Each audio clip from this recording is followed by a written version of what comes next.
Hello BookTube, my name is Adrienne and welcome back to my channel. So today is the very last day of June, which means that the month of June is basically over for me in terms of reading, and so I wanted to go ahead and film my wrap-up and go ahead and get it posted so that you can see everything that I read in the month of June. I had a really awesome reading month in the month of June and managed to read 9 books, which is pretty great because in the last couple of months I've only been able to get through maybe 1 or 2 books total, and so being able to get back into the groove of reading and enjoying my reading again, I am definitely very glad, and I'm really proud of myself for 9 books. That's insane. So without further ado, let's just go ahead and get into this wrap up and go over the books that I read in June and what I thought of them. The first book I finished in the month of June was The Raven Boys by Maggie Stiefvater. I gave this book a 3 out of 5 stars. I can't really explain to you very well what this book is about because it's kind of hard to explain, but I only gave this book 3 out of 5 stars because it took a really long time for me to get invested in the story, and even once I was invested enough to finish the book, I still wasn't super invested. But I didn't finish this book and decide that I was really in love with it and needed to carry on to the next book in the series. So I gave it 3 out of 5 stars because the story, once I was invested, was interesting, but it took a really long time to get invested, and it took me a really long time just to figure out what was going on. So I didn't love this book as much as other people seem to, but it wasn't by no means a bad book or anything like that. The next book I read in the month of June was Magnolia by Christy Cook.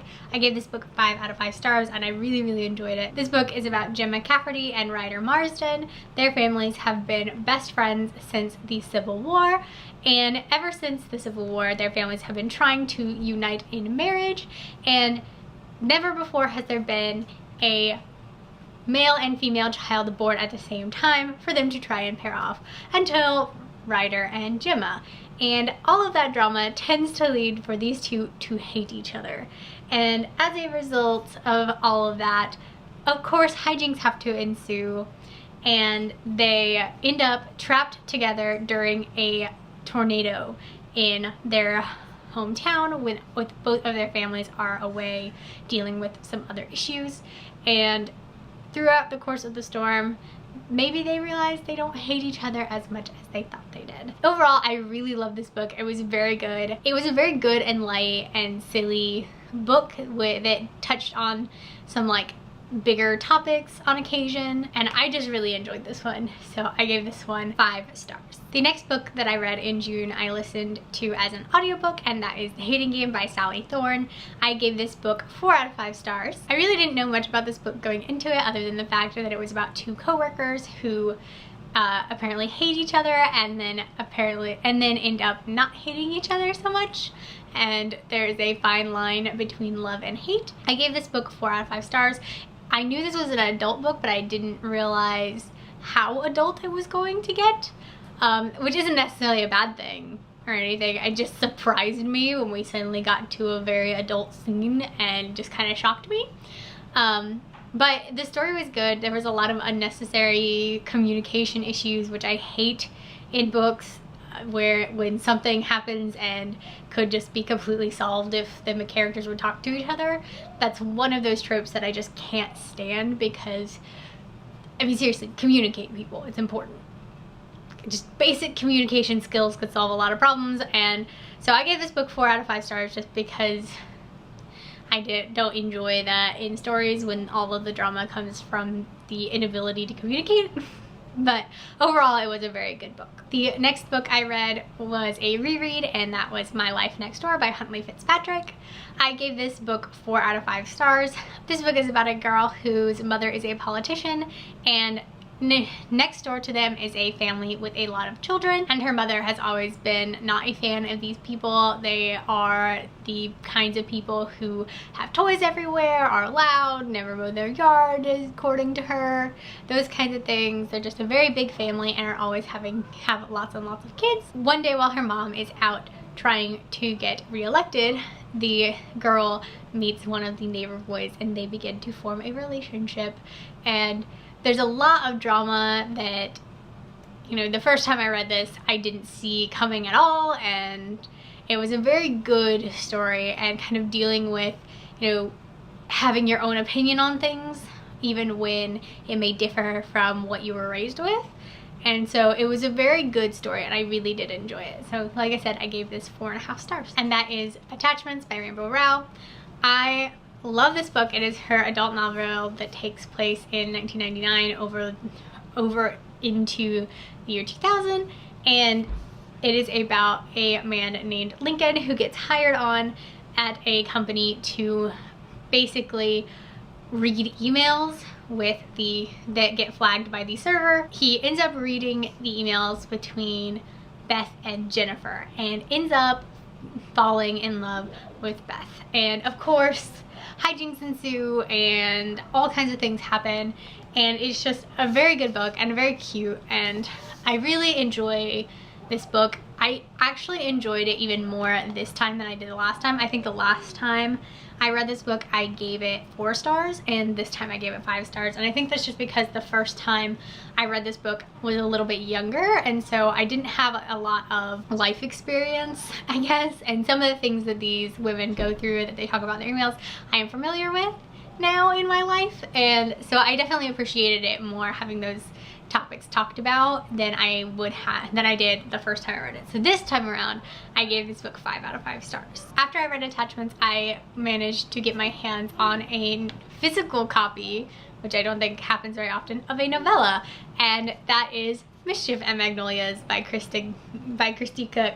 This is obviously a very short little novella to follow the events of Magnolia, so I can't really tell you what this is about because it will spoil the ending of Magnolia, but it is a very cute little story. I read it in a day. It's only like 93 pages, and I gave this 4 out of 5 stars because, like I said, with The Hating Game, there's some communication issues in this, and then just, again, it's stupid stuff that if you just open your mouths and talk to each other could be avoided. I know that sometimes people have issues with communication, but it's not my favorite thing to read about in books because it's just frustrating. So I gave this 4 out of 5 stars just because of that, but it was a very cute little fast thing for me to read, and I did enjoy it. After the short little novella I read, I decided I wanted to pick up a new release, and so I picked up When Dimple Met Rishi by, I don't want to say her last name because I know I'll get it wrong, and I'll learn how to pronounce these names one day and then I won't be so afraid to say them, but today is not that day. But I loved When Dimple Met Rishi. It was such a great book. I gave it 5 out of 5 stars. If you don't know what this book is about, it is about Indian girl Dimple, who is not a fan of some of the Indian traditions, like finding the ideal Indian husband and, you know, wearing makeup all the time and trying to be perfect. And she wants to go to a programming summer camp, basically, that will be at the college that she plans to attend in the fall. There are big prizes at the end for the winner of this camp, and she's very excited, and she finally gets permission from her parents to go. Well, Rishi is a big fan of Indian traditions, including arranged marriages, and just so happens that his parents have arranged for him to marry no one other than Dimple. And he finds out he's going to meet her at the programming camp this summer.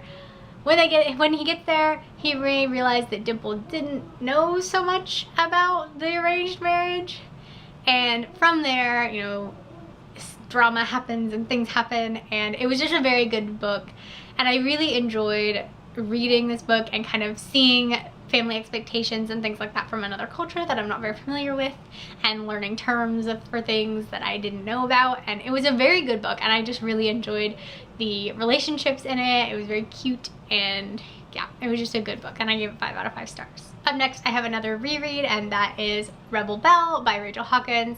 I own all 3 of these books now, and I have been wanting to finish off the series, and I haven't read this book in a very long time, so I decided that I would need to reread it before I continued on with the series, and I did, and it was about the same as it was the first time I read it. I gave this book 4 out of 5 stars. This book is about Harper, who is the typical Southern belle. She is enrolled in everything at her school, head cheerleader, leader of a bunch of committees.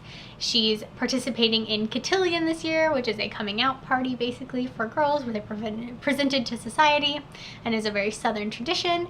And one day when she is in the bathroom putting on lip gloss at homecoming, she basically gets kissed by the janitor of their school and he passes on some powers. She suddenly becomes a paladin. And a paladin is a person whose job it is to protect one specific person. And that person just happens to be her arch nemesis. This book was really good. I really did enjoy it. I give it 4 stars, like I said. Even being from the South, there's a lot of Southern dialect that's hard to read through in here. But overall, it was a very good book and I did enjoy it a lot. And so I am excited to pick up the other 2 books in the series and get through those. And the last book I read in June was Alex Approximately by Jen Bennett. I love this book. I gave it 5 out of 5 stars. I just finished it yesterday. This book is about a girl named Bailey who is a classic film buff, and she has an online communication with a boy named Alec who happens to live in the town where her father lives. And she moves out to live with her father and does not tell Alec that she's moved out there. And so she decides she's going to try and hunt him down, but in the process of hunting him down, she meets a boy named Porter who she works with at her summer job, and she starts to fall for him and has to decide how to handle this relationship with Porter versus what she thought she felt for Alex. And this is not a spoiler because it is literally in the blurb and the description, but turns out Porter is Alex. Approximately. It was such a good book. I love this book. I actually had this book from the library and I didn't have any renewals left on it and I had to take it back, and I was not even halfway through with it, and I was so upset that I couldn't finish it before I had to take it back that I bought the hardcover of it so that I could continue reading it.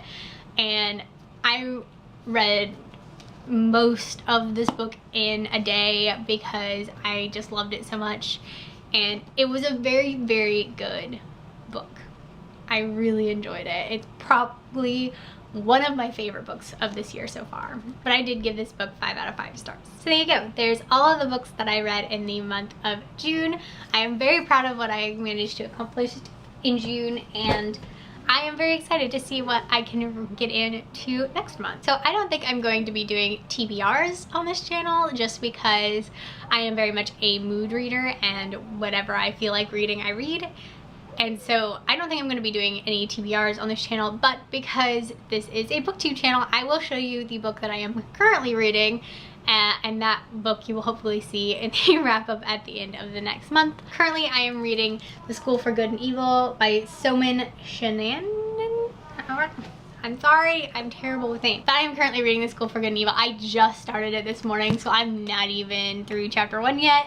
But I've been hearing really good things about this book, and I am very excited to get into it. So that is what hopefully will be my first read of July. Thank you all so much for watching this video. I hope you enjoyed it. If you enjoyed this video, I hope you will press the like button and hit the red subscribe button down below, and I will hopefully see you in my next video. Bye.